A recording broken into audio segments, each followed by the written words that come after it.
चलो बेटा, आज से हम लोगों ने इकोनॉमिक्स स्टार्ट करनी है। इकोनॉमिक्स का फर्स्ट चैप्टर स्टार्ट करेंगे अपन, first unit money and banking. ठीक है, आपको मैंने कल कहा था आपको नोट्स यहाँ से मिल जाएंगे। ठीक है, अभी मैं नोट्स का PDF यहाँ पे सिस्टम पे चला रहा हूँ। ठीक है, उसके बाद आप लोगों को इसकी हार्ड कॉपी यहाँ से कलेक्ट करनी है, पूरा मॉड्यूल आपको मिल जाएगा। ठीक है, स्टार्ट करते हैं हम लोग पहला चैप्टर जिसका नाम है मनी। बेटा, दुनिया में जब पैसा नहीं था तो बार्टर सिस्टम चलता था, ये आपको याद है? जब मनी नहीं थी तब क्या चलता था? Barter system. बार्टर सिस्टम मतलब हम लोग एक कमोडिटी को दूसरी कमोडिटी से एक्सचेंज किया करते थे। एक कमोडिटी को दूसरी कमोडिटी से एक्सचेंज किया करते थे। जैसे सपोज करो, अगर मुझे इकोनॉमिक्स की बुक चाहिए और मेरे पास इकोनॉमिक्स की बुक नहीं है, और हुसैन के पास 2 इकोनॉमिक्स की बुक है लेकिन उसके पास अकाउंट्स की बुक नहीं है, तो मैं हुसैन के पास जाऊंगा और हुसैन से बोलूँगा, हुसैन एक इकोनॉमिक्स की बुक मुझे दे दे, बदले में तू मेरे से अकाउंट्स की बुक ले ले। तेरा भी काम पूरा हो जाएगा, मेरा भी काम पूरा हो जाएगा। हुसैन इकोनॉमिक्स की बुक ले लेगा, मैं अकाउंट्स की बुक ले लूँगा, हम दोनों का पर्पस सॉल्व। ये सिस्टम चलता था बरसों पहले, जब दुनिया में मनी नहीं था। मनी जैसी कोई चीज़ नहीं थी, पैसा था ही नहीं। तो उस समय क्या चलता था? Barter system. क्या चलता था? तो बार्टर सिस्टम का मतलब क्या होता है? Direct exchange of one commodity for another commodity as per your requirement. हम अपनी इच्छाओं, अपनी रिक्वायरमेंट के अनुसार एक कमोडिटी को एक्सचेंज करते थे दूसरी कमोडिटी से। इस सिस्टम को बार्टर सिस्टम कहते हैं। क्या कहते हैं? ये बार्टर सिस्टम बेटा बरसों चला, बरसों। मतलब एक एग्जैक्ट स्टडी तो नहीं है, लेकिन कहीं पे पढ़ा था मैंने कि 100 साल से भी ज़्यादा चला है ये सिस्टम, बार्टर सिस्टम। तो मतलब 100 साल तक कोई करेंसी नहीं थी कि इंडिया में रुपीस चलेगा, अमेरिका में डॉलर चलेगा, ठीक है, यूरोप में यूरो चलेगा। ये करेंसी थी नहीं। हर जगह पूरी दुनिया में एक ही सिस्टम था, बार्टर सिस्टम। जो मेरे पास ज़्यादा है मैं दे दूंगा, जो तेरे पास ज़्यादा है तेरे से ले लूँगा। So this is how economy works. इस तरीके से पूरी दुनिया काम करती थी। इसे हम बार्टर सिस्टम कहते हैं। लेकिन बेटा गौर से सुनना, बार्टर सिस्टम में कुछ बुराइयां थी। प्रॉब्लम बोलूं या डिफिकल्टी बोलूं, कुछ बुराइयां थी। क्योंकि बेटा अगर किसी सिस्टम में कोई बुराई ना होती तो वही चल रहा होता आज तक। कितना बढ़िया सिस्टम है, ठीक है, अपना कमोडिटी जाओ दे दो और सामने वाले से उसकी एक्स्ट्रा कमोडिटी ले लो, पैसे वैसे का झंझट ही खत्म। ठीक है, ऐसा कहते हैं कि सब बुराइयों की जड़ पैसा है। वो पैसा ही नहीं था तो मेरा मतलब कोई बुराइयां भी नहीं थी फिर। ठीक है, और बेटा आपको एक बात बताऊं, किसानों में तो आज भी बार्टर सिस्टम चलता है। किसानों में किसान तो क्या करता है? गेहूं उगाता है और जिसके पास चावल होता है वो उसको गेहूं दे देता है और उससे चावल ले लेता है। तो किसानों में तो आज भी बार्टर सिस्टम एग्जिस्ट करता है। सुना है तुमने? फार्मर्स अक्सर ऐसे ही करते हैं, अपने एक्स्ट्रा क्रॉप किसी को दे देते हैं और उससे उसका एक्स्ट्रा क्रॉप ले लेते हैं। लेकिन फार्मर को ऐसा करने की ज़रूरत नहीं है, क्योंकि आज बार्टर सिस्टम नहीं है। आज तो हर चीज़ का वैल्यूएशन है, क्योंकि बार्टर सिस्टम में कुछ बुराइयाँ है। चलो अपन सीधे पहले बुराइयाँ ही देखते हैं, क्या क्या बुराइयाँ है। देखो बार्टर सिस्टम क्या है? Barter system means direct exchange of one commodity for another commodity. In this system, a man give his surplus goods in order to get the other goods of his requirement. एक बंदा अपने surplus goods को देगा और उसकी requirement वाला goods ले लेगा। इसको कहते हैं barter system। ठीक है बेटा, वो सामने वाली लाइट ऑफ कर दे।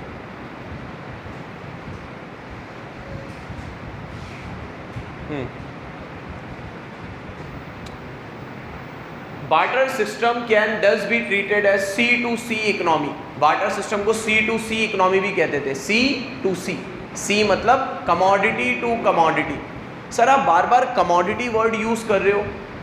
कमोडिटी वर्ड यूज़ कर रहा हूँ क्योंकि कमोडिटी में गुड्स और सर्विस दोनों आ जाएंगे। कमोडिटी में क्या आ जाएंगे? गुड्स और सर्विस।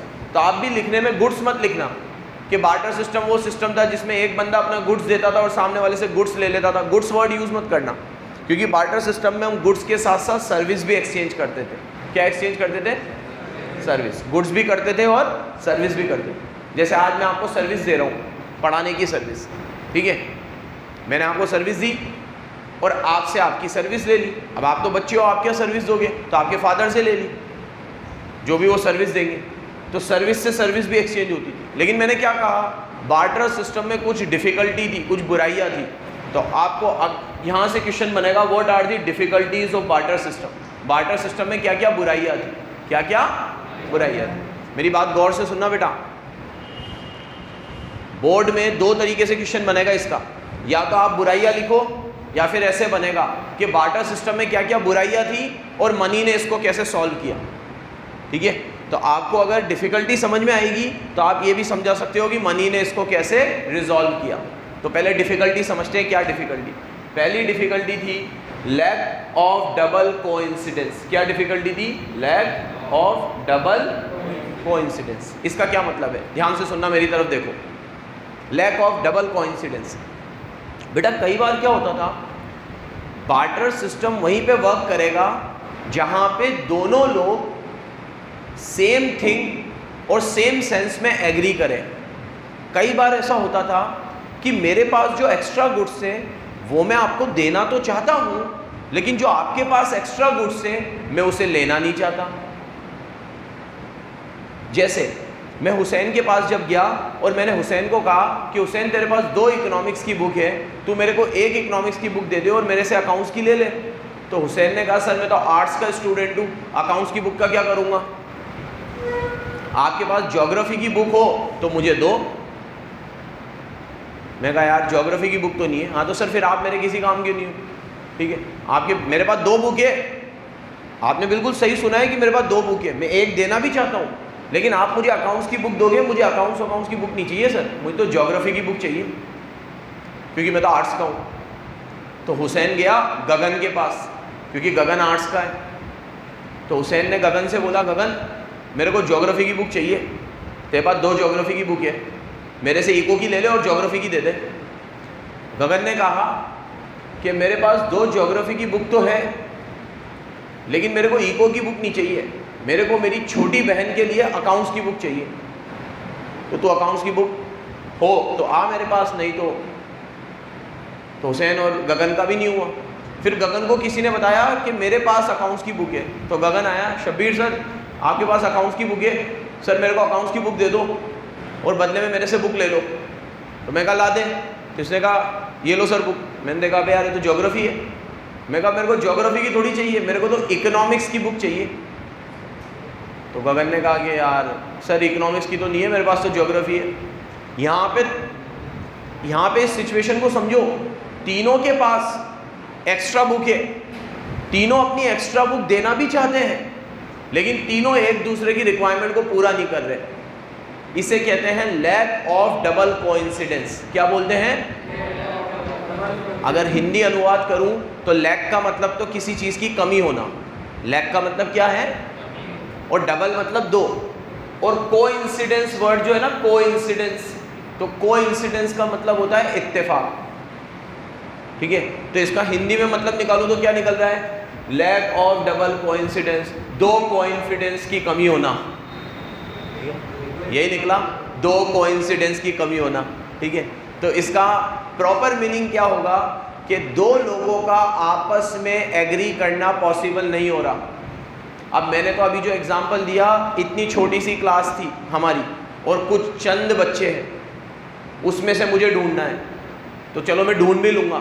जैसे आपके दिमाग में आ रहा होगा, अरे तो सर क्या हुआ, आप ज्योग्राफी की बुक ले लो ना, आप ज्योग्राफी की बुक लेके हुसैन को दे दो और हुसैन से इकोनॉमिक्स की ले लो, सबका काम पूरा हो गया। ठीक है, यही आ रहा है ना दिमाग में। तो पूरी दुनिया में 3 ही लोग रहते हैं क्या? हाँ, और आपको एग्जैक्टली वो 3 लोग मिल भी जाएंगे।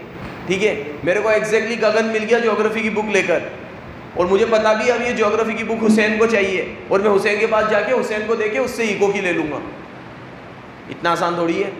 ठीक है, सोचो ये सिस्टम कैसे काम करता होगा। आज कितना आसान है, आज आपको इको की बुक चाहिए, पैसे दो, इको की बुक लेके आ जाओ। ज्योग्राफी की बुक चाहिए, पैसे दो, ज्योग्राफी की बुक लेके आ जाओ, एज सिंपल एज दैट।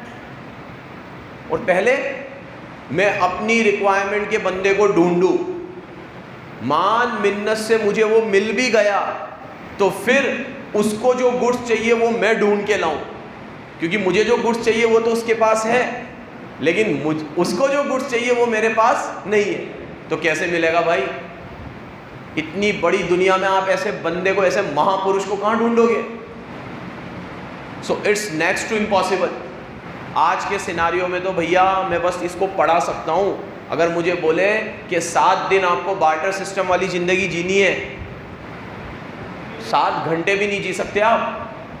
अब तो हमारी नस नस में मनी, कोई भी चीज़ चाहिए अपन क्या बोलते हैं, अबे भाई पैसा है तो सब कुछ आ जाएगा, पैसा कमाओ, पैसा, ठीक है।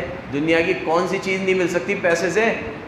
पैसा ही तो नहीं था उस समय, पैसों को छोड़ के सब कुछ था।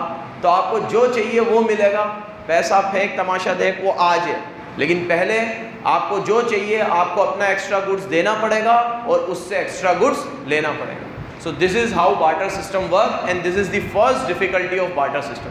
क्या आपको समझ में आई है? सबको सबको सबको एक बार रीड कर देते हैं। Lack of double coincidence.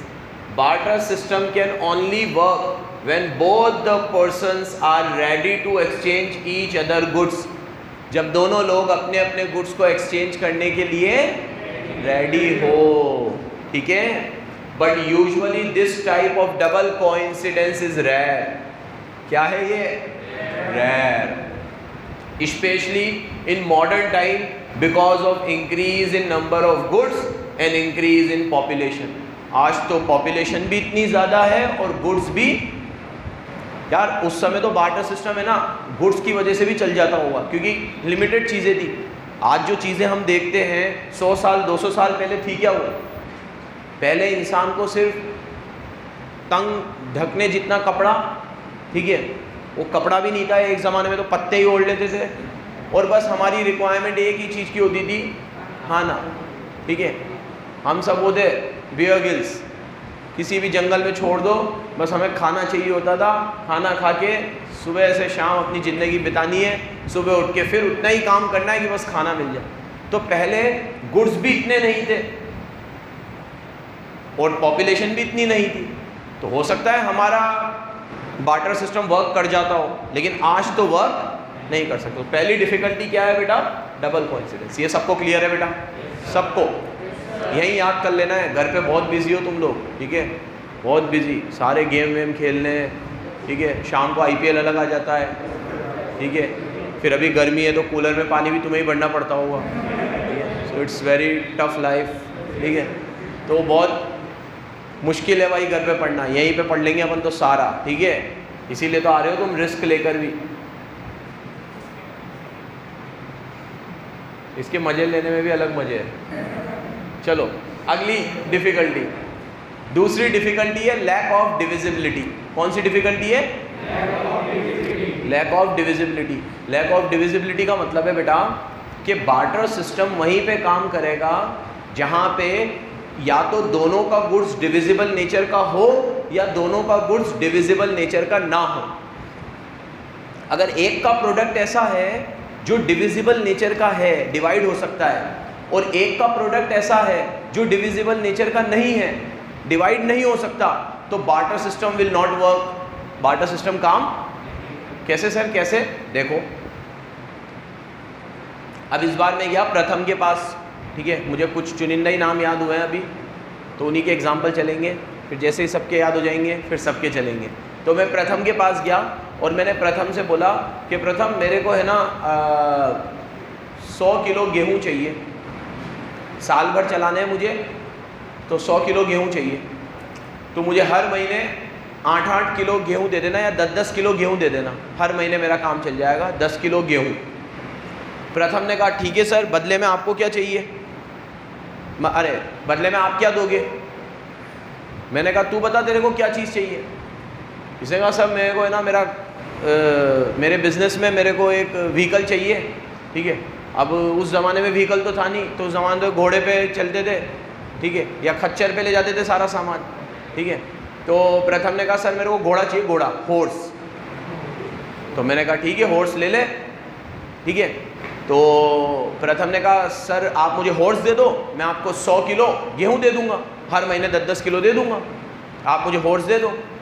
मैंने कहा यार प्रथम मैं तेरे को आज हॉर्स दूंगा, फिर तू मुझे अगले महीने 10 किलो गेहूँ नहीं देगा तो, क्योंकि 10 महीने की बात है, 1 महीने तो दे देगा तू, दूसरे महीने में मुकर गया तो घोड़ा तो मैंने दे दिया तुझे आज ही। तो इसने कहा सर फिर क्या करें? मैं कहा तू मुझे को डिवाइड करके दे रहा है, मैं भी डिवाइड करके दूंगा, पहले एक टांग ले ले, फिर 2 हाथ ले लेना, लास्ट इंस्टॉलमेंट में पूंछड़ी दे दूंगा, ठीक है, और लास्ट इंस्टॉलमेंट में फेविकॉल भी दूंगा, जोड़ लेना सबको एक साथ, ठीक है। तो तू मुझे तोड़ तोड़ के दे रहा है गुड्स, तो मैं भी तोड़ तोड़ के दे दूंगा। इसने कहा सर देखो यहाँ कुछ लिखा हुआ है, ठीक है।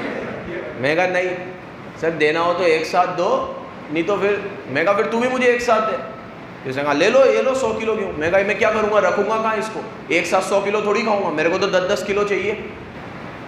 तो फिर एक बोलेगा कि सर 10-10 किलो चाहिए तो फिर लो ना, मैं तो दोनों में हाँ कर रहा हूँ, एक साथ चाहिए एक साथ ले लो, अलग अलग टुकड़ों में चाहिए टुकड़ों में ले लो, लेकिन आपका प्रोडक्ट मुझे एक साथ ही चाहिए। तो मैंने कहा चल ठीक है, फिर लास्ट इंस्टॉलमेंट देगा ना तब दे दूंगा, तो मुझे 10-10 किलो देता रहे, फिर लास्ट में ले लेना मेरे से। तो इसने कहा अच्छा सर, फिर देखो कुछ लिखा हुआ है। सर जैसे आप ये कह रहे हो कि तू एक इंस्टॉलमेंट देने के बाद दूसरी नहीं देगा, तो मेरे दिमाग में भी तो यही शक आ रहा है कि मैं आपको पूरी 10 के 10 इंस्टॉलमेंट दे दूंगा, तो क्या गारंटी है आप 10वें इंस्टॉलमेंट में घोड़ा दे दोगे, 9 इंस्टॉलमेंट लेके भगभुगा गए तो, और कहाँ ढूंढता फिरूंगा, मेरे पास तो व्हीकल भी नहीं है, घोड़ा भी आपके पास है, ठीक है, कहाँ ढूंढने जाऊंगा आपको, इतनी बड़ी दुनिया है। नहीं नहीं सर ऐसे नहीं चलेगा, अगर आपका प्रोडक्ट डिविजिबल नेचर में आएगा, मेरा डिविजिबल में आएगा, आपका एक साथ आएगा, मेरा भी एक साथ आएगा। तो एक तरीके से अगर प्रोडक्ट डिविजिबल नेचर का होता तो बार्टर सिस्टम काम कर जाता, बट यहाँ पे मेरा प्रोडक्ट डिविजिबल नेचर का नहीं है, तो barter system will not work, और बार्टर सिस्टम काम नहीं करेगा। तो एक तरीके से तुमने एक चीज नोटिस करी कि डिविजिबिलिटी के बाद हम वापस डबल कोइंसिडेंस पे आ गए, क्योंकि अब या तो ये एग्री करेगा या मैं एग्री करूंगा, दोनों एग्री नहीं करेंगे, और दोनों एग्री नहीं करते, इसी प्रॉब्लम को तो क्या कहते हैं, डबल कोइंसिडेंस। तो डिविजिबिलिटी वापस से कहीं ना कहीं किसको जन्म दे देगी, डबल कोइंसिडेंस को। क्या ये बात समझा पा रहा हूं मैं, पक्का? तो बार्टर सिस्टम बेटा वहीं पे वर्क करेगा जहां प्रोडक्ट कैसा हो, डिविजिबल। अगर प्रोडक्ट डिविजिबल नेचर का नहीं है तो barter system will not work, वो काम। एक बार रीड करते हैं, there are many goods which are not divisible.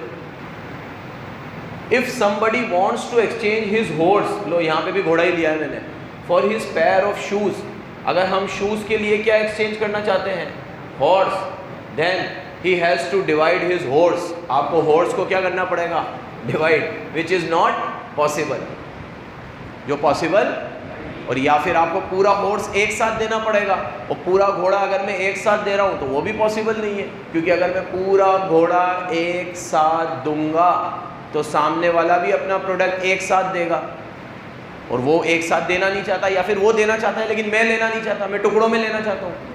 तो भैया बार्टर सिस्टम तभी वर्क करेगा या तो दोनों प्रोडक्ट डिविजिबल नेचर के हो या दोनों प्रोडक्ट डिविजिबल नेचर के ना हो। एक अगर डिविजिबल है और एक अगर डिविजिबल नहीं है तो barter system will not work, barter system काम नहीं करेगा। बेटा क्लियर है पॉइंट सबको? सबको क्लियर है? पीछे बेटा पक्का? गगन, तो ये दो प्रॉब्लम हमने एड्रेस करी, एक तो डबल कोइंसिडेंस की प्रॉब्लम और एक डिविजिबिलिटी की प्रॉब्लम। कौन सी प्रॉब्लम? अब तीसरी प्रॉब्लम तो ऐसी है बेटा कि चलो ये दो तो फिर भी मेरे को इतनी चल जाता काम, तीसरी प्रॉब्लम तो ऐसी है जिसमें तुम सब एग्री करोगे कि यार सर ये तो सबसे बड़ी प्रॉब्लम है, सबसे बड़ी प्रॉब्लम। ये प्रॉब्लम पढ़ने के बाद ऐसा लगता है बार्टर सिस्टम कैसे काम कर रहा था भाई, ये तो बहुत बड़ी प्रॉब्लम है। Lack of common measure. कौन सी प्रॉब्लम है? लैक ऑफ कॉमन मेजर का मतलब होता है बेटा कि बार्टर सिस्टम वहां पे भी काम नहीं करेगा जहां पे दो प्रोडक्ट का कोई कॉमन मेजरमेंट नहीं है, जो हर प्रोडक्ट का कोई कॉमन मेजरमेंट नहीं था। आज मेरी बात सुनो, आप किसी दुकान पे शर्ट लेने गए, उस शर्ट का कॉमन मेजरमेंट है, दुकान वाला बोलेगा आपको कि ये शर्ट 1000 रुपये का है। आज आप मेरे पास पढ़ने आए तो कोई भी इंक्वायरी आती है ना, तो बच्चा सबसे पहले एक ही सवाल पूछता है, सर फीस क्या होगी। दूसरा सवाल होता है उसका कि सर सब्जेक्ट कौन सा टीचर पढ़ाएगा। 7-8 साल हो गए, हमेशा बच्चे की पहली इंक्वायरी तो यही होती है कि सर फीस क्या हो। तो हमारी आदत है ना, मैं भी कहीं पे जाता हूँ तो सबसे पहले यही पूछता हूँ ये कितने का है भाई साहब, फिर मैं अपना बजट देखूंगा, फिर वो चीज़ मेरे बजट में फिट होगी तो मैं करूँगा, नहीं तो नहीं करूँगा। अब बार्टर सिस्टम में तो किसी चीज़ का कॉमन मेजरमेंट ही नहीं था, क्योंकि बार्टर सिस्टम में मनी ही नहीं था। गधे घोड़े सब एक समान थे। आज अगर मान लो मेरे को ये घड़ी देनी है किसी को, ये घड़ी, और घड़ी के बदले में मुझे चाहिए मोबाइल, ठीक है, उर्वशी के पास मोबाइल है एक्स्ट्रा, मैंने कहा मोबाइल दे दे, तो उर्वशी ने मोबाइल दे दिया, मैंने घड़ी दे दी। हो सकता है मेरी घड़ी सस्ती है और इसका मोबाइल महंगा है, लेकिन ये सस्ते और महंगे का फ़र्क था ही नहीं। सस्ते और महंगे का फ़र्क तो मनी ने किया है, क्योंकि मेज़रमेंट किसने दिया है, मनी ने। जब तक मनी ही नहीं था तब तक क्या सस्ता और क्या महंगा कुछ पता ही, बताओ एग्री और नॉट। मनी ने ही तो दिया है मेजरमेंट कि मोबाइल 10,000 का है और आपकी घड़ी 1,000 की है। जब पैसा ही नहीं था दुनिया में तो क्या मोबाइल और क्या घड़ी। मेरे पास घड़ी एक्स्ट्रा है, पकड़, तेरे पास मोबाइल एक्स्ट्रा है, ला दे दे। सो तीसरी प्रॉब्लम तो सबसे बड़ी प्रॉब्लम है, लैक ऑफ कॉमन मेजर। किसी चीज़ का कोई कॉमन मेजरमेंट नहीं था। आज मनी ने इस प्रॉब्लम को सॉल्व कर दिया। सुई से लेकर हेलीकॉप्टर तक, सुनना बराबर है, सुई से लेकर हेलीकॉप्टर तक हर चीज़ का मेजरमेंट है। सुई 1 रुपये की है, हेलीकॉप्टर इतने करोड़ का है, ये शर्ट 2000 की है, ये मोबाइल 10,000 का है, ये बोर्ड 2 लाख का है। हर चीज़ का मेजरमेंट है। ये मेजरमेंट किसने दिया आपको, मनी ने। किसने दिया? जब तक मनी नहीं था तब तक कोई मेजरमेंट नहीं था। एक चीज़ और आपने अपनी लाइफ में नोटिस करी होगी, मैंने तो बहुत करी है। आप है ना कभी किसी के साथ बार्टर सिस्टम करना, जैसे आप अपनी कोई चीज़ देकर उससे उसकी चीज़ लेना, कभी ना कभी आपको ऐसा लगेगा ही मेरी वाली ज़्यादा अच्छी थी यार, क्यों दे दी। और आपको नहीं लगेगा तो उसको लगेगा, अरे यार ये सौदा गलत हो गया यार, फालतू में एक्सचेंज करी, अपनी वाली ज़्यादा बढ़िया थी।